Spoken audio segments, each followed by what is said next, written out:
Olá, quarto ano, tudo bem? Nós vamos começar hoje o nosso último tema dessa nossa disciplina, do nosso ciclo de processo civil.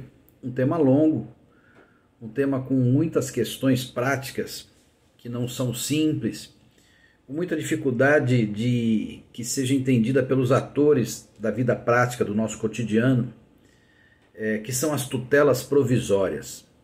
É um tema que o CPC cuida a partir do artigo 294. Um tema muito importante para a atuação profissional, um tema que instrumentaliza demais a atividade do advogado e, portanto, um tema que precisa ser bem trabalhado.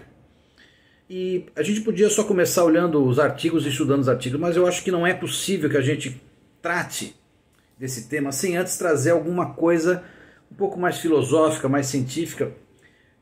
E talvez esse tema mostre muito como o direito é uma ciência e como o processo civil integra essa ciência de modo a mexer na vida das pessoas.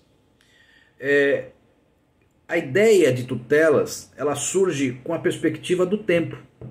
Ou seja, quando nós começamos a perceber que o tempo é um elemento importante nas relações jurídicas, porque tudo depende do tempo, o tempo influencia no nascimento de obrigações, na manutenção de obrigações, na extinção de obrigações e, sobretudo, no processo civil, o tempo tem uma influência muito grande e muitas vezes nefasta, provavelmente uma influência prejudicial. Por quê? Porque todas as demandas judiciais, todas as lides, elas buscam sempre uma tutela definitiva, uma tutela em que o Poder Judiciário resolva uma determinada questão de modo absoluto, de modo definitivo, de modo permanente. Entretanto, nem sempre, aliás, nunca, essa tutela definitiva virá, pelo menos não necessariamente, num tempo curto, não necessariamente virá num tempo bom, num tempo em que a gente possa minimamente aceitar. O tempo, portanto, é um elemento que, via de regra, atrasa a obtenção de uma tutela definitiva. Eu não estou nem falando exatamente de uma grande demora.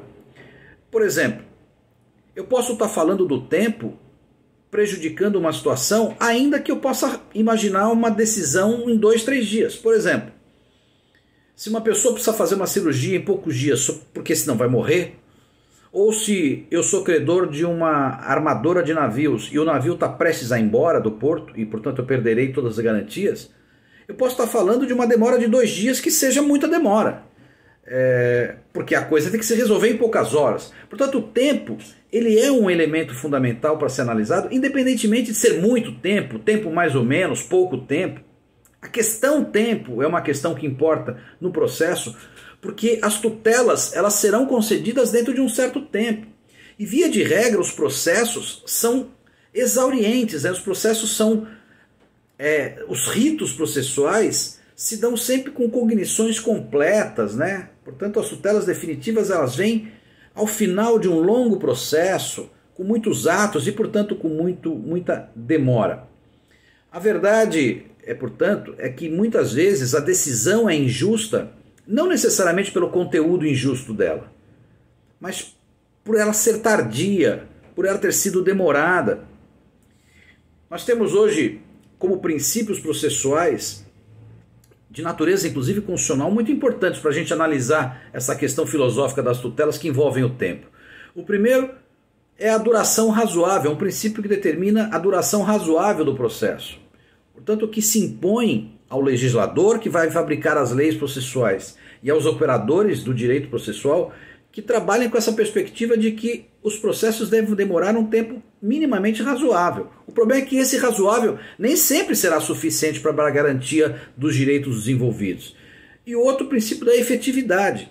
As decisões judiciais elas precisam encontrar um direito ainda apto a ser fruído, um direito ainda apto a ser garantido. Não adianta a gente dar uma decisão que vai encontrar um direito já carcomido, um direito já destruído. É com base nessa visão que a gente vai começar, portanto, a analisar as providências de tutelas provisórias, as tutelas provisórias a partir de agora, tá bom?